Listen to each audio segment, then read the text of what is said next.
Hello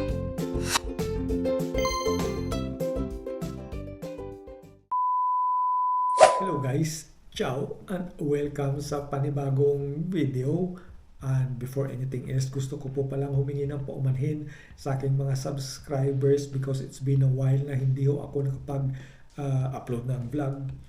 It's because naging busy ako at nag-focus muna ako sa aking bagong trabaho kaya hindi ako nakapag-vlog at laging pagodin. Kaya yun ang mga rason bakit hindi ako nakapag-upload, kaya pasensya na guys. And for today's video is related ito sa aking bagong trabaho. So, ngayon bilang isang factory worker dito sa Italy, ibibigay ko sa inyo kung ano ba yung pagkakaiba ng pagiging factory worker ko noon sa Czech Republic at dito sa Italy. Guys, disclaimer lang, ito ay base lamang sa aking experience noong factory worker ako sa Czech Republic. So guys, unang-una yung mga benefits. So when I was in Czech Republic, ang benefits ko sa company noon, unang-una yung bonus. So may bonus system kami noon maliban sa basic salary. So pag nakuha mo yung target that month at lumagpas ka sa target, malaki yung bonus na makukuha mo.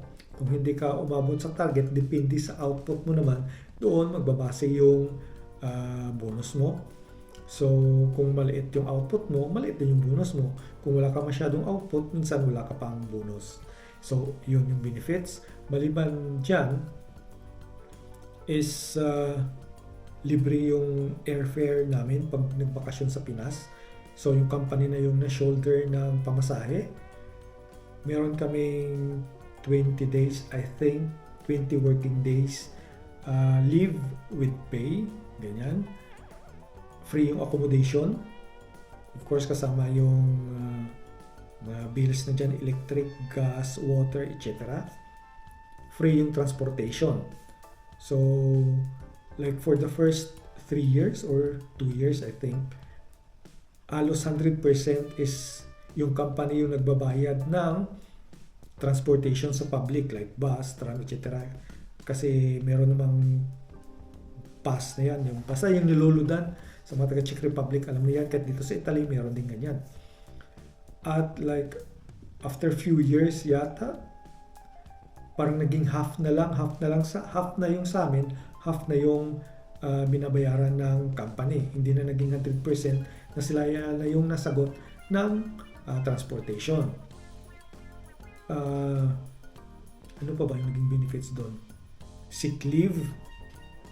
Hindi ko naman masasabing 100% yung benefits ng sick leave noon kasi based sa experience ko at naging experience ng mga kasamahan ko rin dati na kahit may certified mismo ng company doctor na hindi ka nga nakapasok dahil may sakit ka, hindi pa rin nakatanggap ng bonus or maliit yung bonus na binibigay kasi nga daw absent, etc. kanyan, kahit may certificate ka na ng doktor, ewan ko ba, yun yung naging experience ko, base experience ko.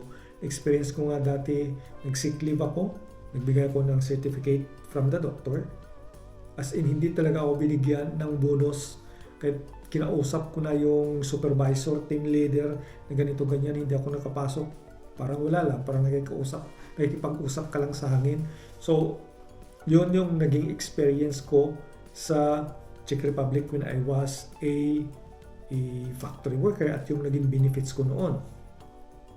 At yung mga pagkain namin noon sa Czech Republic, kami na yung nabayad. Yes, may pagkain sa canteen ng company pero may share din naman kami, hindi siya 100% free.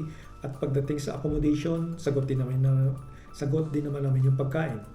At guys, dito naman sa Italy, bilang isang factory worker ngayon at base na din sa experience ng mga kakilala ko na matatagal ng factory worker dito sa Italy, ang mga benefits dito pag dito ka nagtatrabaho, unang-una meron kang 13-month pay, which is wala ko nun sa Czech Republic. Dito sa Italy may 13-month pay kami.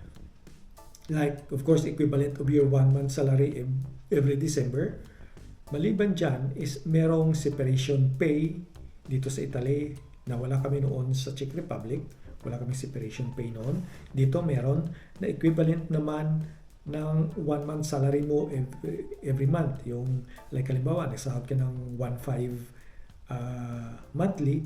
So yearly, meron kang pundong 1.5. Example lang 1.5 yung sahod mo. Yearly, may 1.5 ka. So nasa sayo yan kung kunin mo siya every year, every 2 years, or kukunin mo siya pag nag-end ka ng contract na kung gusto mo lang umalis sa company na yun, makukuha mo siya. Like, nag-stay ka 5 years. So, like 1.5 times 5, so makukuha mo yun for 5 years, yung 1.5 na yun. Kung hindi mo siya kukunin every year, kasi pwede mo naman siyang kunin every year. Yan, yung separation pay. Maliban sa separation pay, meron din naman kaming 21 or 20 working days na leave, kagaya sa Czech Republic, meron din. At dito sa Italy, is like every 2 years merong salary increase. So naalala ko sa pagiging 6 years na factory worker sa Czech Republic, parang isang beses lang na yata kami nag-increase yun. At dito, may mga factory na nagbibigay ng voucher na magagamit mo sa grocery, yung voucher na binigay nila, or pwede mo pang shopping online. May iba kasi na sabi nila nagagamit nila sa Amazon. Yan, yung benefits. At when it comes to sick leave naman, is maganda kasi nga may bayad talaga yung sick leave dito. Unlike sa experience ko before sa Czech Republic, even though certified na ng doktor, wala akong bonus na nakakuha dito. As long as may doctor certificate ka, is merong kang sahod na makukuha kahit may sakit ka, kaya nga may certificate ka, ino-honor nila. At maliban doon, sa mga lalaki dito, pag pamilyado, is parang merong paternity leave na tinatawag. Halimbawa ng anak yung misis mo, is meron kang 5 days yata or 4 days na leave with pay na hindi siya babawas doon sa 20 days na vacation leave mo per year. So, iba pa yon. So, ang mga ka-benefits lamang nito, yung mga may asawa, of course. At ano pa ba? Sa overtime naman, of course, sa Czech Republic, may overtime din naman kami noon, dito din.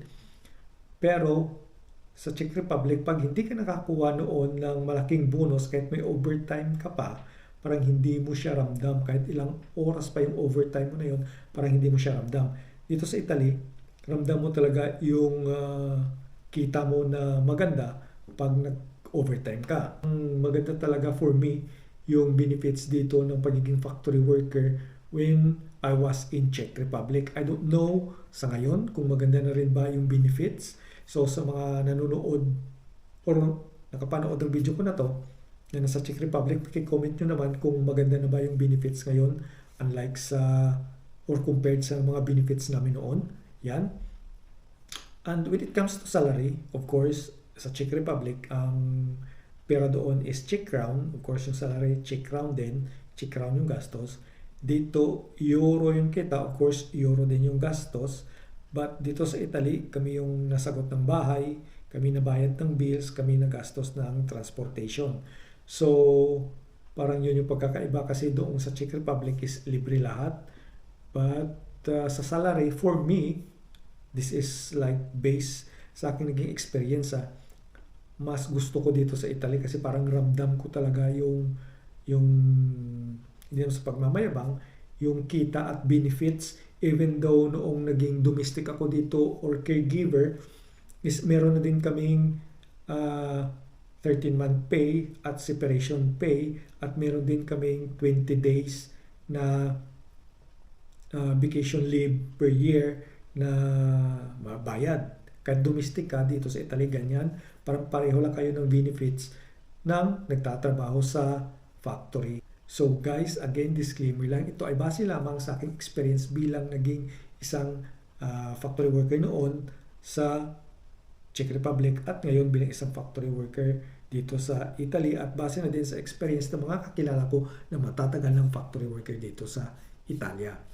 At guys, kung meron kayong mga comment sa video ko na to ng mga taga Czech Republic kung nabago na ba yung benefits noon kumpara ngayon. So, paki-comment nyo na lang kung ano na yung nagbago, ano na ba yung nag-improve, ganito, ganyan.